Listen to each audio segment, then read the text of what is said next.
Assalamu alaikum. So in this video I will be speaking about my revert story.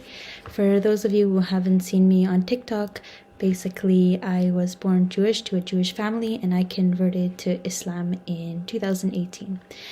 So I get asked a lot of how I converted to Islam, of course, as most reverts get this question. So in this video I'll get into it.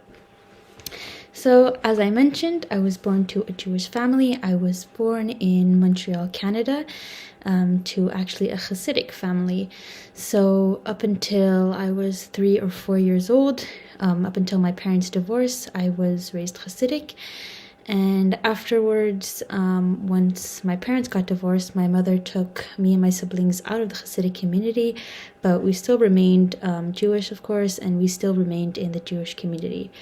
So just a little background, my father is Ashkenazi Jewish. He is from Eastern, his family comes from Eastern Europe, and my mother is Mizrahi and Sephardic. And that means her mother was born in Morocco and her father was born in Yemen, and my mother was actually born in occupied Palestine, or as Jewish people call it, Israel. So growing up, I always considered myself Israeli, Jewish, Moroccan, Yemeni, Ashkenazi, all of the above, but definitely was held very close to my Jewish ethnicity, and still today I do consider myself Jewish ethnically, which people sometimes have difficulty understanding, but I still consider myself as an ethnic Jew who is religiously Muslim. So to start, I guess, how it all began, it's definitely a long story. So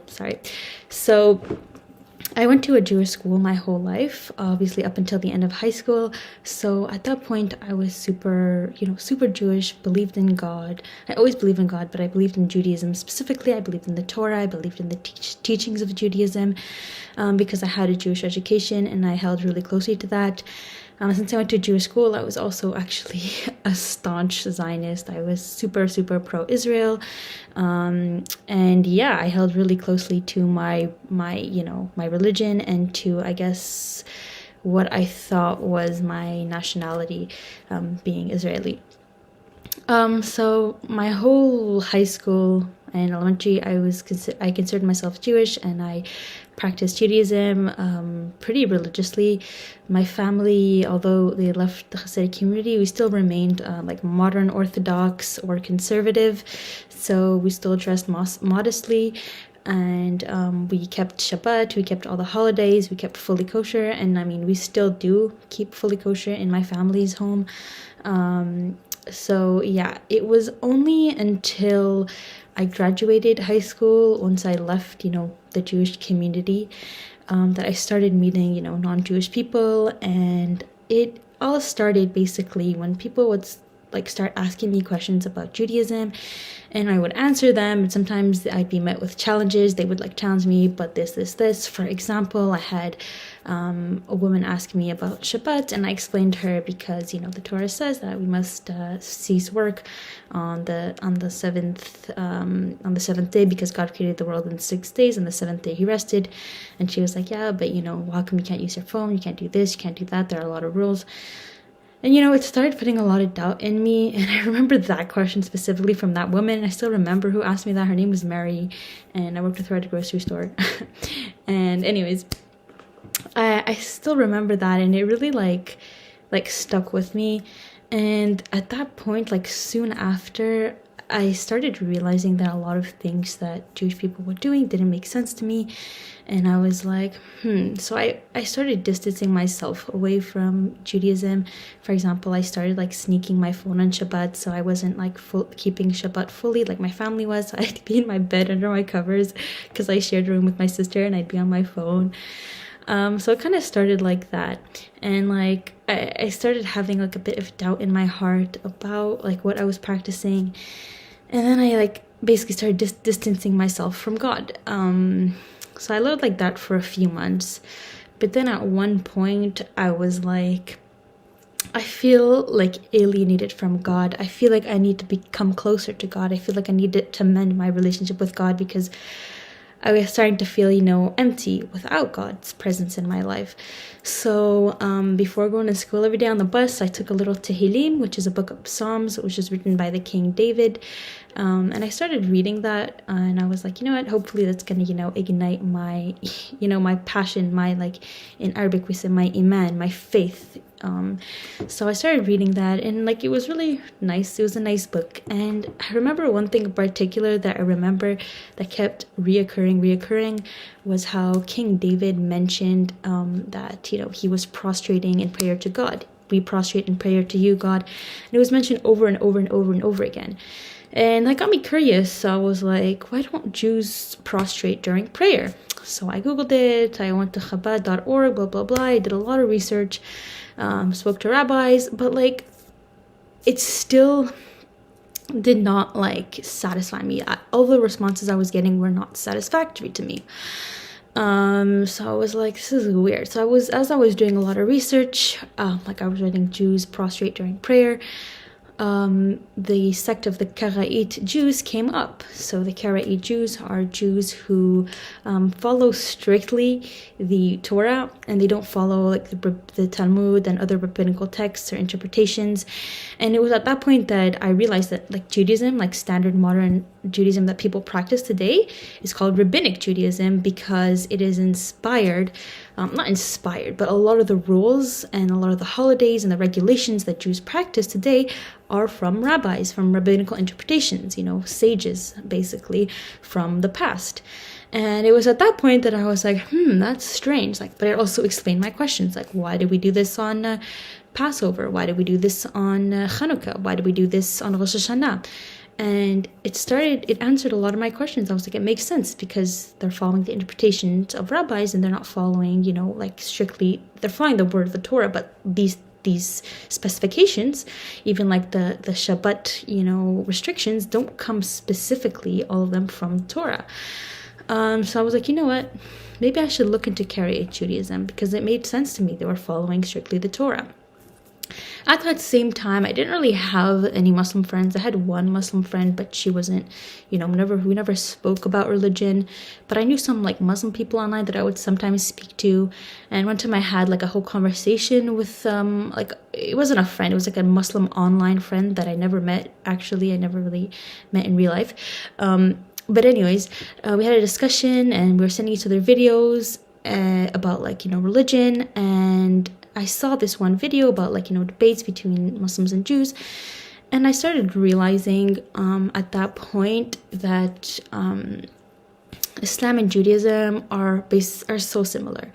It was also at that point that I realized that Jews and Muslims believe in the same God, and also Christians, but that's not really relevant to the story. But up till now, to this point, I basically thought that Muslims worshipped a different God. They worshipped Allah, which is a different God. I realized that Allah is actually just the name for God in Arabic, just like Dieu is Arabic and French.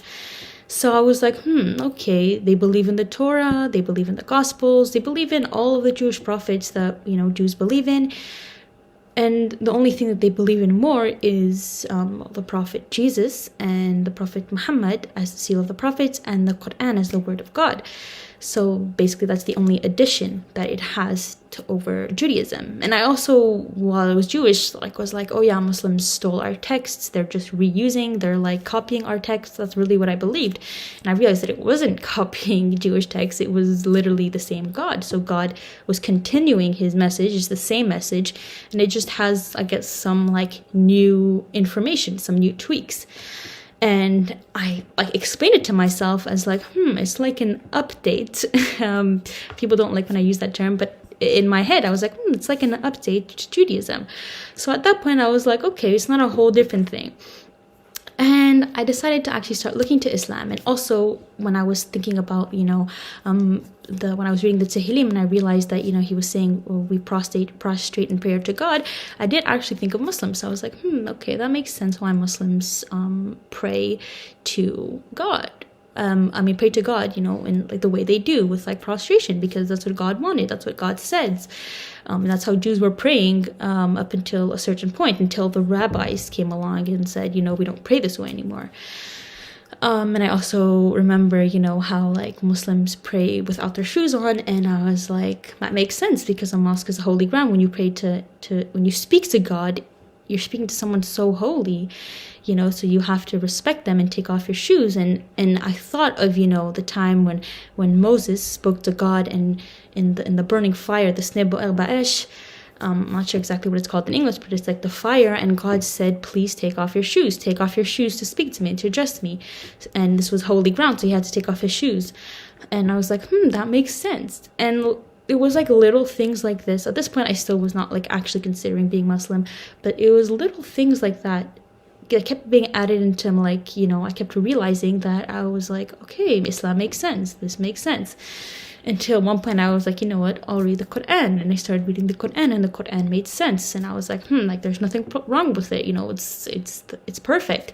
But at that point, I still wasn't like fully, convinced like I'm going to change my religion, because I felt like the thing that was holding me back most was honestly, I felt like I'd be abandoning all of my cultures, all of my traditions, everything that I once believed in would be like completely gone, just because, like I'm changing my religion, and my religion was a fundamental part of me, of who I was. And I had a really hard time, drifting, like separating myself from that, and, accepting Islam. But at some point I realized that actually accepting Islam and being Muslim and practicing Islam would actually make me a better Jew. And I wasn't separating myself from Judaism. It was the same God. I was still being, it was still the same religion as the God of Judaism. So I came to realize that at some point.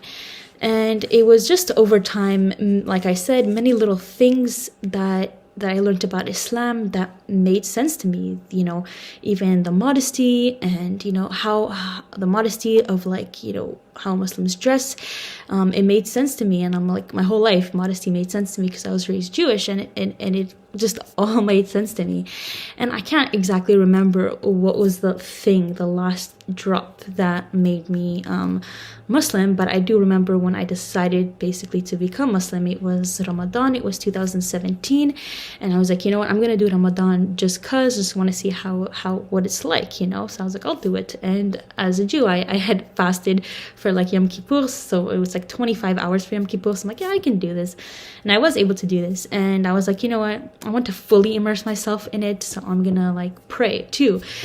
So subhanallah, I actually learned to pray like really quickly. And I remember that I think it's in the Quran, or it says that, God made this language easy for you to understand. And I was like, subhanallah, I was able to learn to pray so quick, and I never had even spoken Arabic. All I knew was like shukran and salam, like honestly. So I started praying, and I remember one time I was in bed, I was like, okay, how do you become Muslim? And it said, you just need to repeat this word. It was the shahada, the sentence. So I sat on my bed, I was like, La ilaha illallah, Muhammad Rasulullah. And I said it, and I'm like, am I Muslim now? Like, I feel the same. So technically, I was Muslim since 2017, but I still at that point wasn't like fully like immersed in Islam. Like my heart wasn't fully there, so I don't necessarily consider myself fully Muslim at that point. And I still had some things to work on, abstain from certain things that Muslim must abstain from. But yeah, I was still starting to, think about Islam. I went to some Jum'ah prayers. And then it wasn't until later, it was in January, I met this girl online, and actually it was funny. I was like posting a lot of stuff about Israel, like a lot of pro-Israel stuff, and she like was sent over by one of her other friends who like sent her over to talk to me and be like, why are you like supporting this, that? And anyways, we started talking, and then I told her, like, we started hanging out too. And then at one point, I told her, I'm like, you know what, I want to just convert to Islam. Like, I want to do it. I want to fully do it. So it was in January 26, 2018 that I actually converted to Islam. I took my shahada, and that's when I consider myself fully Muslim. And yeah, that was pretty much it, how I went from being Jewish to being Muslim. I hope this video isn't too long, and I have like different things I can add, but I don't want to make this video too long. So if you have any questions, you can always ask me more questions, and I will address these topics as best as I can. Thank you so much, and ma salama.